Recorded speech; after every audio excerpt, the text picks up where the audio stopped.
Bonjour à tous, merci de la confiance. Vous savez, la première chaîne YouTube à travers les mondes télé, Chango. Vous en êtes mingi, vous avez Nabino, entretien et Alelo, tu es un pour Nabino. Martin n'a pas perdu les élections, il a gagné les élections. Boye bisa bango bati kapeli seki. Congolais asi à la muki. La muka asalaka ba réflexion ya bien pour na mboka oyo. FCC na la muka ba ebani bien. Manque à confiance ils a déjà. Il n'y a aucune coalition entre FCC et Nalamuka. Le fait que nous gardions jalousement les preuves que nous avons, c'est parce que nous avons un grand respect pour nos frères. Ensemble, union sacrée. Le blocage au niveau de la CNI a un nom. Il s'appelle Monsieur Félix Tshilombo. Le syndicat des enseignants de la République démocratique du Congo a souhaité tenir ce point de presse pour parler de la situation tragique des enseignants retraités de l'EPST. Comme vous le savez, en 2021, en avril, le ministre de l'EPST a pris un arrêté au contour flou, mettant les enseignants en retraite, alors que ceux-ci sont régis et protégés par la loi 1603 du 15 juillet 2016, portant statut des agents de carrière des services publics de l'État. Un arrêté qui s'attaque à la loi. Nous n'avons jamais vu ça. À la loi qui a été votée au Parlement et promulguée par les chefs de l'État, la loi de 2016.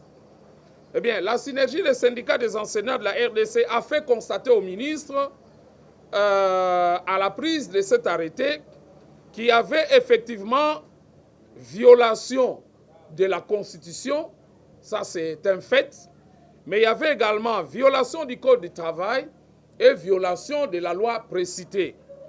En ce que le premier élément qui prouve cette violation, l'acte réglementaire et administratif constatant la mise à la retraite a été lacunaire. Nous parlons de l'arrêté. Cet arrêté-là est lacunaire parce qu'un arrêté du ministre ne peut pas produire des effets face à une loi. Les agents, les enseignants sont couverts par la loi. Et vous prenez un arrêté, nous avons fait constater au ministre que l'acte réglementaire était lacunaire. Le deuxième élément de violation, l'autorité qui a pris la mesure de mise à la retraite n'a pas qualité. Nous ne le dirons jamais assez. Le ministre de l'enseignement primaire, secondaire et technique n'a pas qualité de pouvoir mettre les agents de l'État en retraite. Cette attribution, ces prérogatives sont dévolues au ministre ayant la fonction publique dans ses attributions.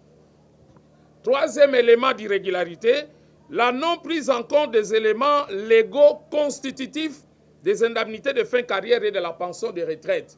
Nous savons, lorsque vous envoyez des agents en retraite, si c'est fait en bonne et due forme, eh bien, il faut vous entourer de toutes les précautions légales. Notamment, vous devrez savoir quelles sont les indemnités de fin de carrière qui doivent être allouées à ceux qui partent en retraite. Et immédiatement, vous devrez les verser à la rente. Parce que ces gens-là doivent continuer à vivre.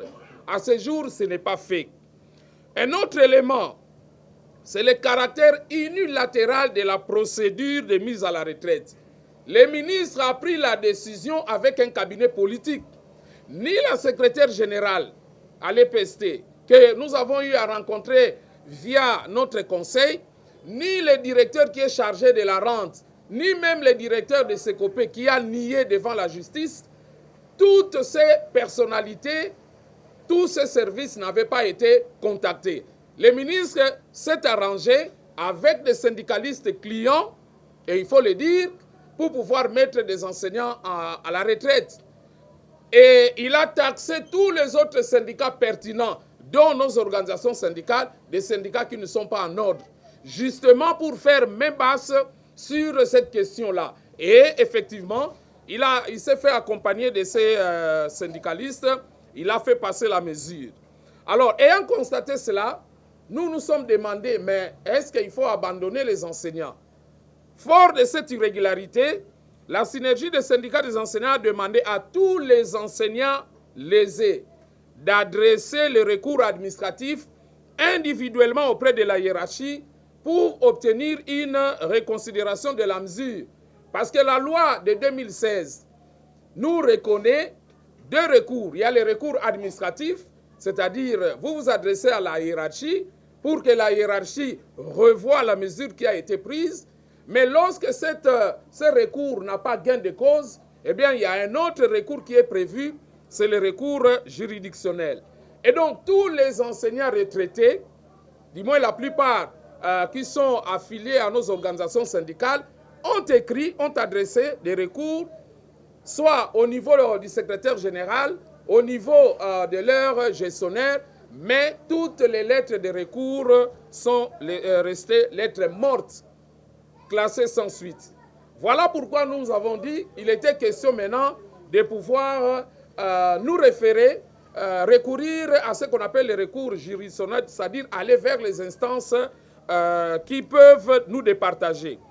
Alors, convoqué par les procureurs du parquet des grandes instances, parce que nous l'avions saisi, Madame le secrétaire général de l'EPST, les directeurs de SECOPE, les directeurs de rente et services ont été incapables d'éclairer la justice. Parce que la justice s'est saisie du dossier et a demandé à Madame la secrétaire générale qui gère l'administration au quotidien, qui a les enseignants au quotidien, la gestion des enseignants au quotidien, de pouvoir fournir des éléments sur des questions ci-après. Quelle a été la procédure légale en matière de mise à la retraite? Elle a été incapable d'aller devant l'organe de la loi pour présenter les moyens de défense, pour justifier également, effectivement, comment on a pu envoyer les agents à la retraite. Donc, la procédure légale en matière de mise à la retraite, comment on est arrivé à réattribuer les matricules des agents retraités aux enseignants entrants. C'est-à-dire, on retraite M. Adoumanissa, on prend son numéro matricule, on le donne à un autre agent qui va directement commencer à toucher son argent. Et cet agent-là, c'est un client. Parce que même au niveau de la préparation de la relève, comme tout a été fait dans un cafouillage, nous ne savions pas qui remplace Adoumanissa, qui remplace Lelo, qui remplace Madame. Leur numéro était viré, directement réattribué à d'autres. On leur a demandé également quel a été le mode de calcul de versement des indemnités de retraite que vous avez utilisé. Rien n'a été donné comme information. Les modalités et la durée pour envoyer leur dossier au service de la rente. Jusqu'à ce jour, les pauvres mamans que vous voyez, les pauvres papas que vous voyez, jusqu'à ce jour, ils ne touchent pas la rente de survie. Donc vous comprenez que à toutes ces questions, toutes ces autorités-là n'ont pas été en mesure d'aller répondre aux questions du parquet. Voilà donc la situation dans laquelle nous nous trouvons. Alors, il y a des enseignants qui ont reçu 2500 $, d'autres 2000 $, d'autres encore 1500 $, et d'autres encore jusqu'à ce jour, ils n'ont encore rien touché. Ils n'ont encore rien perçu. Voilà la situation telle qu'elle se présente. Alors, nous nous sommes dit, nous ne pouvons pas nous taire et nous sommes allés vers le Conseil d'État.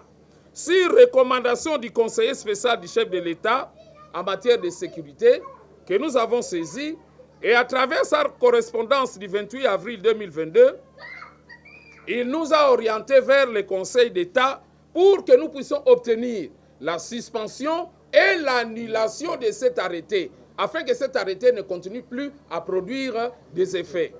C'est ce que nous avons fait, parce que nous nous sommes dit, et même lui dans sa correspondance, il dit qu'un acte administratif de telle envergure ne peut être examiné et suspendu, peut-être annulé par le Conseil d'État. Et donc, nous sommes allés vers le Conseil d'État. Devant la haute cour, et nous tous, nous savons, au niveau de la haute cour, c'est la célérité dans le traitement des dossiers. C'est ça le principe de base. Et nous sommes allés devant la haute cour avec nos conseils. Nous avons présenté tous les moyens, tous les éléments auprès de la haute cour. Et la synergie, à travers ses avocats, a comparu. Et le ministre a comparu à travers les avocats de la République. Et malheureusement, nous avons fait tout ce que nous devrons faire, mais à ce jour, au moment où nous parlons, les prononcé n'est pas encore fait. C'est ce que nous sommes en train d'attendre. Alors, à travers ces points de presse, il nous revient de rappeler à la Haute Cour que la récente loi, la loi que nous avons ici, la loi 22031 du 15 juillet 2022, c'est une loi récente. Cette loi ici, portant régime de sécurité sociale des agents publics de l'État, reconnaît au seul ministre ayant la fonction publique dans ses attributions la compétence de procéder à la mise à la retraite. D'une part, des agents de l'État, et cette nouvelle loi reconnaît à l'enseignant le statut de l'agent public. Parce que le ministre, lorsqu'il faisait ces différentes sorties, eh bien, il ne savait même pas qui était l'enseignant. Il ne savait pas l'identifier au moment où la récente loi reconnaît l'enseignant qu'il est un agent public de l'État à part entière. Et la nouvelle loi également reconnaît au seul ministre de la fonction publique la compétence de pouvoir mettre des agents et fonctionnaires de l'État à la retraite. Donc nous remarquons de fond en comble qu'il y a une violation flagrante de la loi. Mais qu'est-ce qui arrive que les premiers présidents de la Haute Cour ne puissent pas arriver à libérer le dossier? Parce que le juge, lorsque nous l'avions rencontré, il nous a dit que tout a été fait à son niveau et qu'il ne voyait aucun inconvénient parce que le dossier était clair.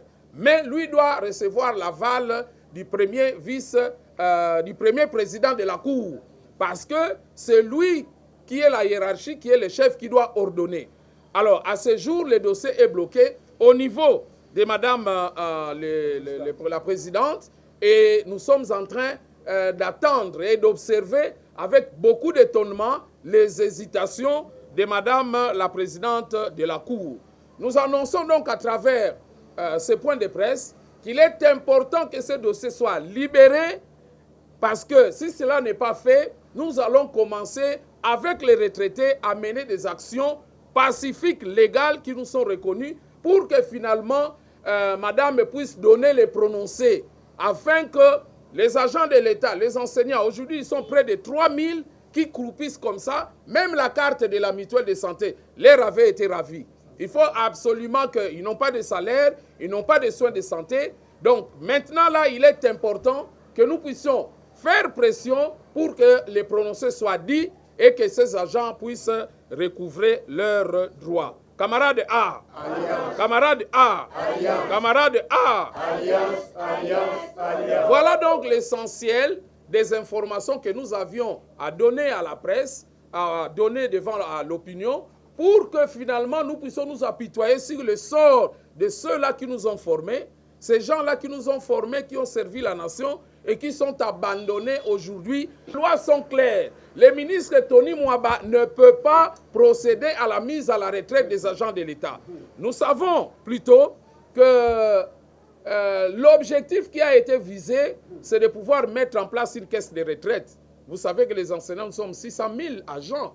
Et donc, c'est une bagatelle. Mettre en place une caisse de retraite que le ministère va devoir gérer. Et vous savez, on a déjà sollicité qu'on puisse commencer à demander des cotisations syndicales auprès des membres pour verser dans cette caisse-là. Vous comprenez que l'objectif était celui-là. Malheureusement pour lui, malheureusement pour l'autorité, ça ne va pas marcher parce que cette loi vient de casser. Et on ne peut pas continuer à retraiter les enseignants au regard de cette loi.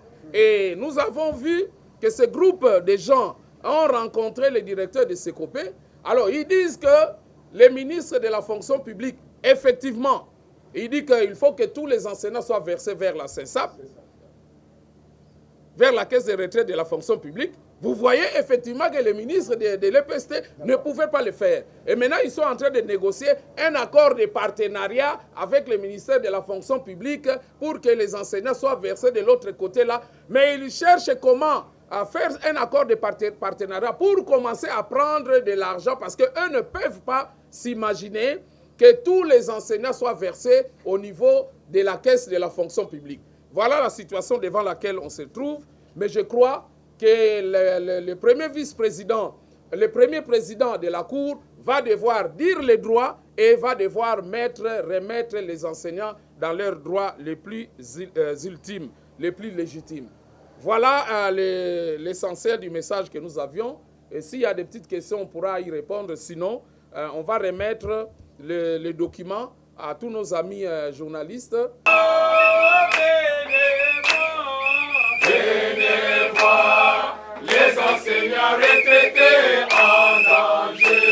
Venez voir les retraités, les enseignants retraités en danger. Venez voir les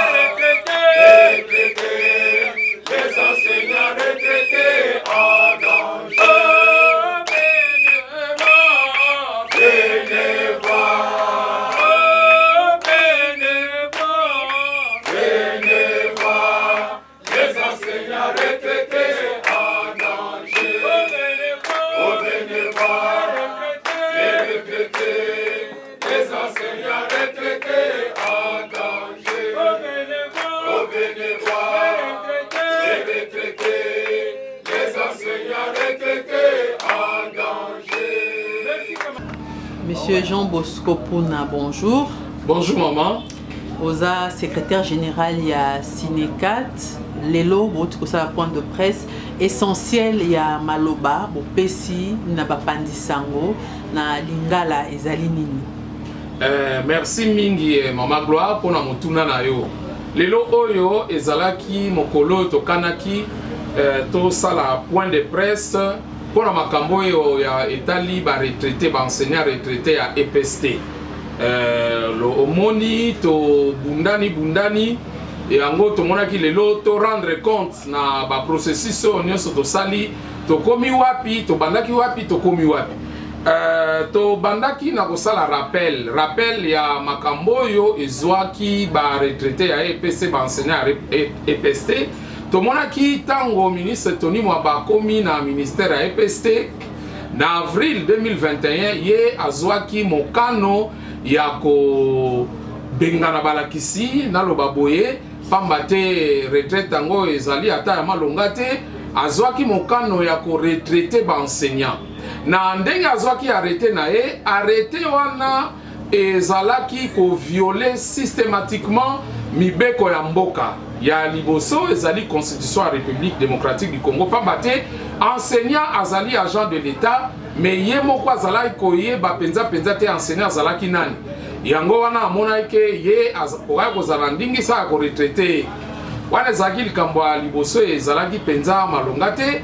Likambo ya mibale oyo biso to pesaki remarque na ministre mokonzi ya EPST tolobaki ke ezali pasi po ministre ya enseignement akwa ko retraité enseignant pamba te enseignant azali protégé na loi ya 2016 oyo etalaka makambo ya agent public de l'État. Loi wana ezali ko protéger enseignant, ezali ko protéger agent de l'État nyonso.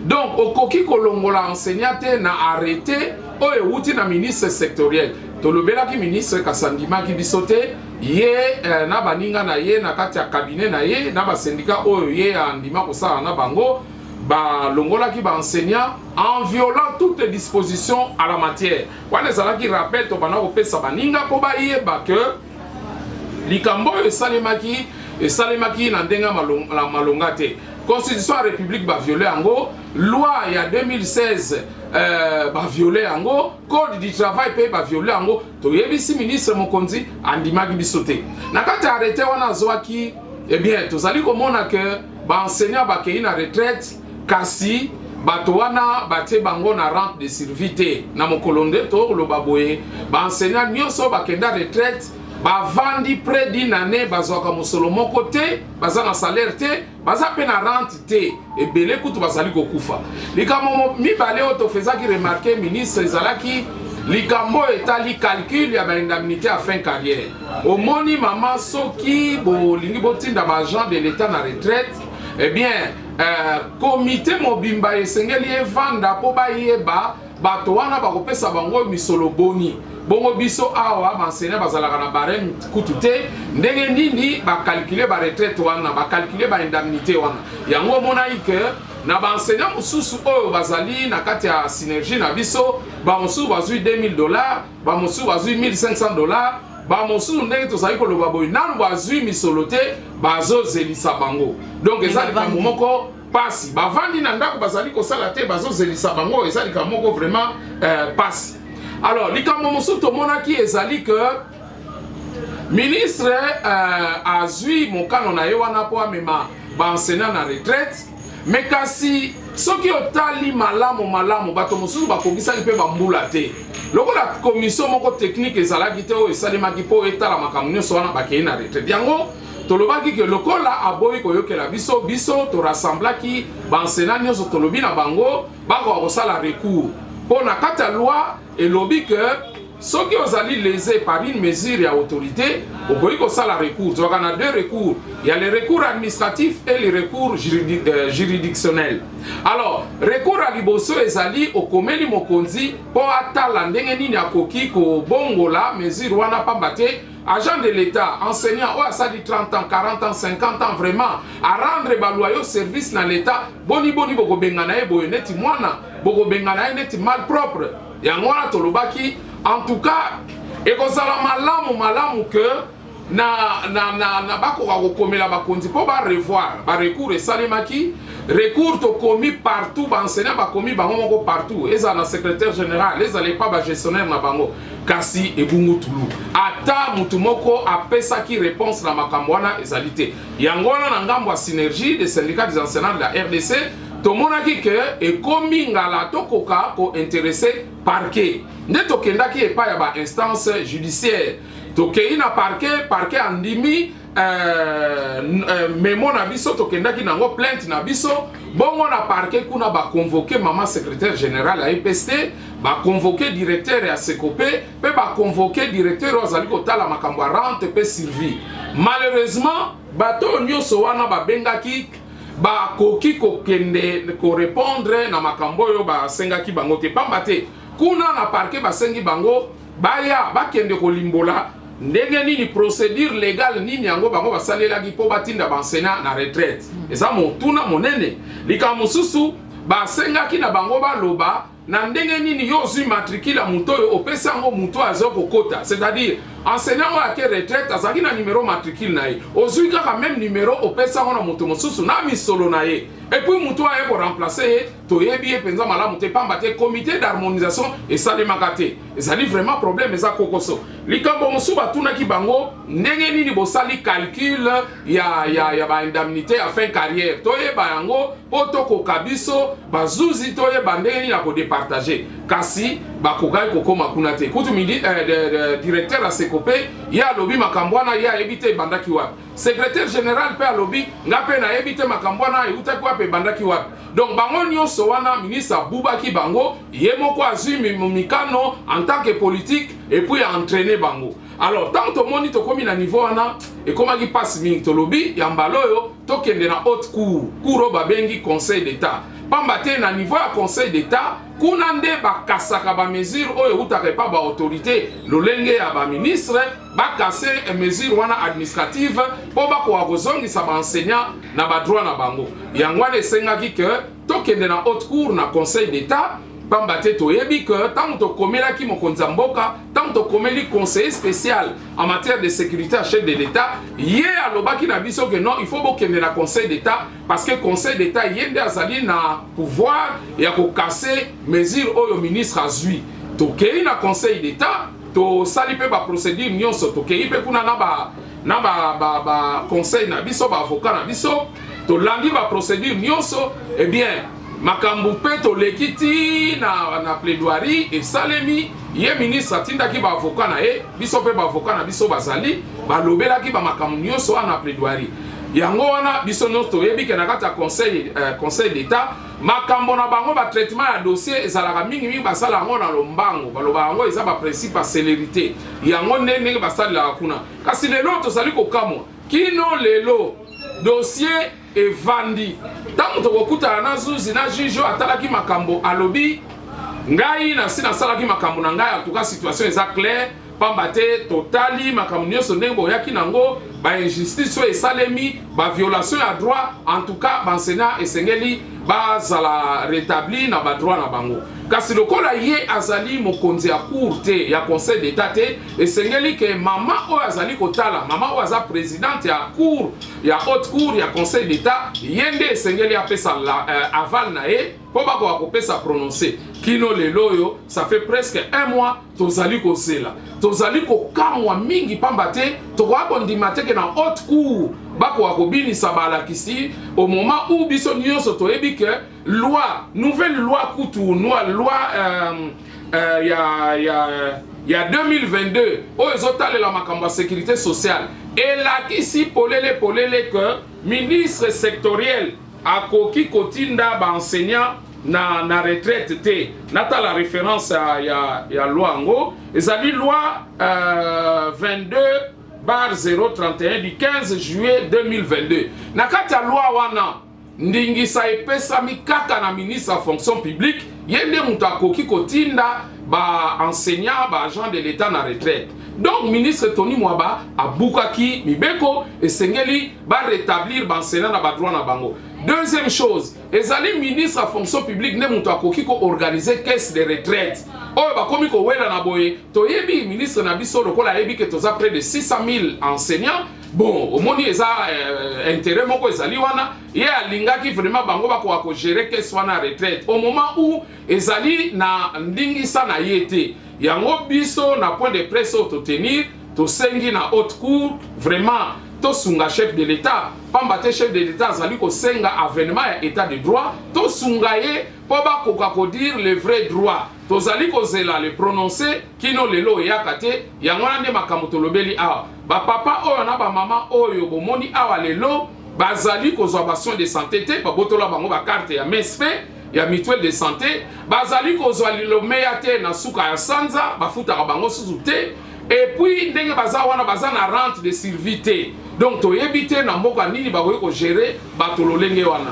yango wana tozali kosenga vraiment avant que ba papa ona ba mama oyo bakoka kotomboka bakende na sit-in basala ba action syndicale tozali kosenga na haute cour vraiment ba respecter serment oyo basalaki serment oyo basalaki ezalaki po balobela babola po balobela ba faible ezate ke po mutu azali ministre po azali na famille politique songolo il faut to banga ye non biso tozali kolobela makambo elobeli droit na texte moko te epesi ndingisa na ministre ya EPST ezali kaka Tony Mwaba te linde mibeko elobami ndenge wana talatina ya point de presse tolaki nango na mokolo lelo. Alors dossier sikoyo eza na justice ezali bloqué na niveau nini pour le plaidoyer salami nani ezali ko bloquer dossier lelo.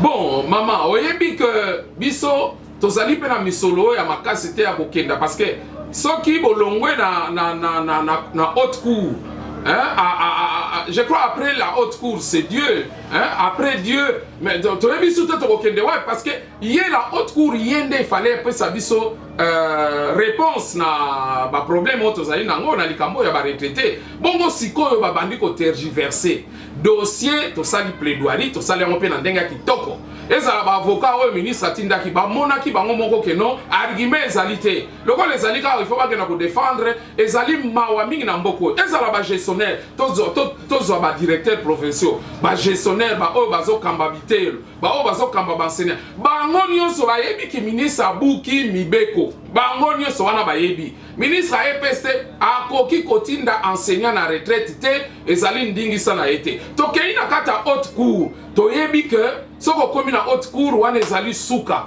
pamba te pai musuto boko kende ezali te mais juge oyo a sambisaki makambo oyo eh bien à lobby na avocat na biso na conseil na biso que de ce côté là lui il a fait son travail et il est conforme na Nzambe parce que il faut toto sa justice toto sa Nzambe pamba te soki justice ezali na tina te mboka ekotombwa mate kasi tozali ko kamwa otuni dossier eza bloqué na niveau nini mais ezali bloqué na niveau cour nana ngo bloqué ngo mais lelo oyo dossier ezali na mesa ya première présidente ya conseil ya conseil d'état ezali yende mutu fa libérer ngo po apesa mitindo na ba juge ba organiser audience poto kende to yoka ndenge nini bakateli makambo po biso toyebi ezala syndicat ezala enseignant retraité biso nyonso toyebi que en tout cas ba enseignant bazali na raison ba kozongisa bango musala et puis il faut ba futa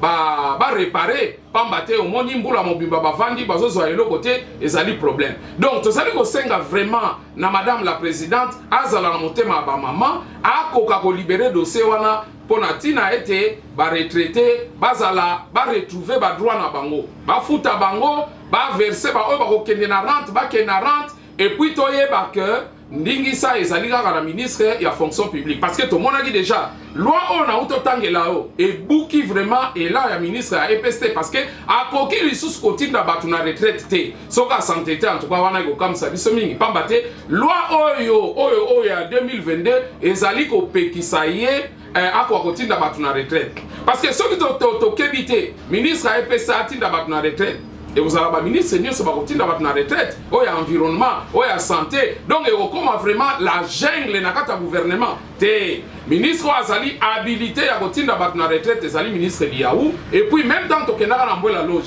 Ngana solo la kina ministre Mokonzi Liaou, aloba kina biso effectivement, tozali na raison, makambo etali retraite, etala ka ministère de la fonction publique, etali lié en tant que VPM ya fonction publique, yende mutu esengele atinda bagent de l'État na retraite et Zali Montomosoute. Donc je crois que le ministre de l'EPC va devoir reculer et il va faire honneur à notre justice. Et puis la haute cour, elle va devoir jouer son rôle, respecter son serment, pas battre serment au bapretaki et Zali Poba Bundela, bateau bazali na makasité, bateau bazali fragile, bateau bazali vulnérable.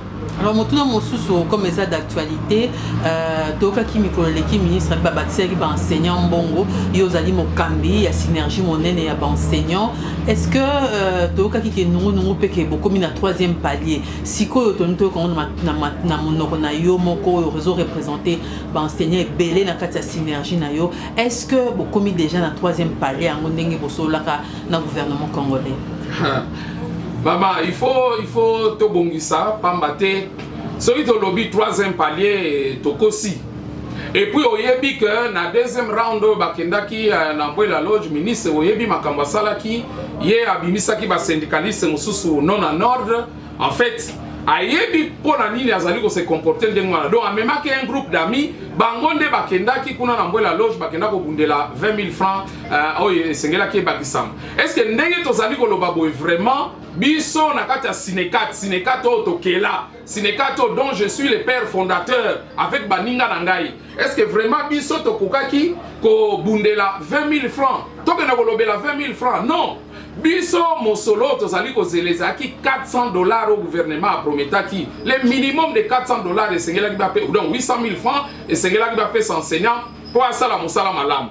Kasi ata ko wana nano yakite. Bango moko bakei kuna na mbwela ba pesi promesse ya Bobakisa 30 000 francs, 30% il y a deuxième palier. Mais 30% il y a deuxième palier. Ceux qui ont sali ba calcul, les gens ont plus de 100 000 francs congolais. Mais eux bazali ko proposer na enseignant ezali yangote. Mawape pambate tant ba lobby ko ba futa 30 000 francs congolais, ezala ba enseignant ebele qui non lelo bazozwa misolo wana te. Donc ezali pasi pambate tozozwa nungu bazolela kutu kuna na province ya Congo central. Baninga basali ba marche bazali ko tindela bango ba policier ba mususu bakangami. Donc eza problème monene oyo ministre ayeko kota na kati ya EPST ezali vraiment difficile. Tobo sana pe makambo ba désactiver te. Omoni mikolo leki ministre azalaki devant commission à droit de l'homme pour na kolobela makambo ba désactiver. Ministre aye na kati ya EPST ayeko sala mbilinga mibale. Deux choses oyo ezali ko bebisa EPST.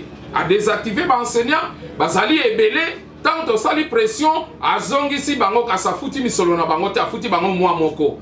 Et puis likambo ya retraite.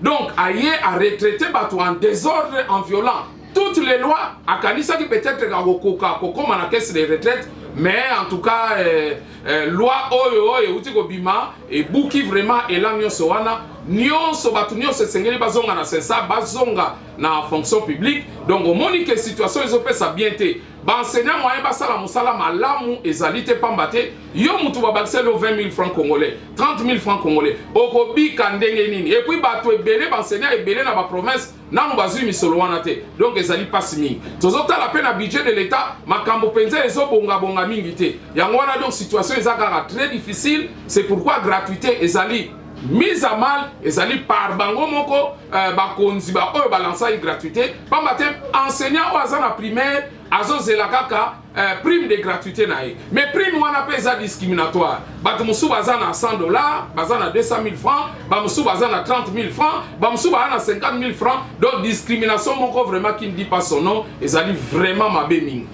Alors message qu'a se relancé bakondi bakotala yo président de la République PM ministre et moro ya EPST okoyebisa nini. Bon, message ezali nini. D'abord na ministre EPST et sengela yeba ke ba papa o ba formé yo, vraiment papa ministre Mokonzi. Ba papa o ba formé yo, ba maman o ba formé yo. Otika bango ndengwana vraiment Dieu va vous bénir. Nana kanisi que il faut azonga sima, il faut comprendre que nzela linga ko Isaac nzela mabe na ebandeli nga na ebisa ke soko landi bato oyo ba syndicat oyo ba benga ba syndicat jaune, ba syndicat affairiste, ba komema na libulu. Effectivement le ministre moya bimezate, pamba te biloko makambo ya sali nete oyo ba retraite wana, mais mutunyo sa sali ko mona que un ministre vraiment na ba responsabilité azanango akoki ko procéder ndengwana te parce que yo memi ba na retraite baza na rente de survie mais on ne comprend pas comment un ministre peut agir de la sorte et pour memi ba na retraite acte penza oya malonga opesi bango soko tuni ba enseignant nyoso mutu aza na arrêté donc le ba arrêté original mutu moko aza na arrêté wana te ka ba photocopie et puis antidaté donc on se montre que ça véritablement compliqué et puis indemnité fin carrière to yebite bo sali en ndengeni et puis bato ba ko remplacer ba enseignant ou ba kei bazala ki na expérience et ça problème vraiment la ministre to kolobana que bon erreur ko salema mais il faut azonga sima parce que même la loi ne lui donne pas raison il faut yambalo azonga sima pour akoka ko honorer bato ba format qui était ba format qui est pamba te soki eza bongo te même nzambe oya kela biso akosepelate bon la président de la République je crois que to leli pe mingi tokendaki na conseil de sécurité na conseil national de sécurité pas conseiller spécial na en matière de sécurité eh bien kuna batindaki biso tokende na conseil d'état et puis tokomelaki président de la République ba memo ezali kuna meke kino lelo yo tomoni na noté vraiment implication en chef de l'état c'est l'occasion pour nous tobele la lisu mokonza mboka bato yo ba enseignant oyo bazali na passe vina bango mobimba basali yango ba traverser on a passe bazali ata na lopango te bazala kata na compte na banque te bongo lelo baya ko achever bango na retraite moko irrégulière cavalière pona nini pona ko protéger ministre non to sengi na premier citoyen mboka na biso président de la République son excellence en tout cas ayo kabalakisi mawa azongi sabango apesa mitindo na ministre na ye po bakoka ko harmoniser na niveau ya gouvernement pambate awa loi ezali ko pesa ndingi sana ministre Tony Mwabate amema batu na retraite mais ndingi sa wana pouvoir wana compétence wana ezali na ministre de la fonction publique donc vraiment nous interpellons au plus haut point le président de la République pour qu'il rétablisse les enseignants na droit na bango to yebi ke makamnyoso ya mboka ezali na kokoso mboka ezali na difficulté tozali na guerre mais ata la peli kambo ya ba retraité pambate bazali ko kufa chaque jour et puis moyen ba oyo batikali na misala oyo ba lobi déjà ke bino pe bozo ke retraite ya cavalière moyen pe basala musala malamu ezali te pambate monte mezali likolo soka atali moninga na ndenga ke na retraite na ba condition wana bon en même temps ye azo sala musala ayebika ke non bakomema ye pe ka bonta baboye akokendeka aboye donc ozomona musala pe moyen salema malonga ezalité donc tozoko interpeller ezala les ministres de l'EPST ezala son excellence le premier citoyen de ce pays le président de la République bako ako revoir makamboyo ya ba enseignant bongo maman présidente à haute cour mais tango yaki batu nyoso bakumisaki que dame de fer aye mais libérer dossier pambate dossier ezango clair dossier ezali clair il faut dire les droits pour enseigner na bango en tout cas bakobetela maboko penzambe ako tombola yo yango wana makamtolari ya koloba pona mokola lelo totondi botondi ndeko Jean Bosco Puma merci mingi mama Gloire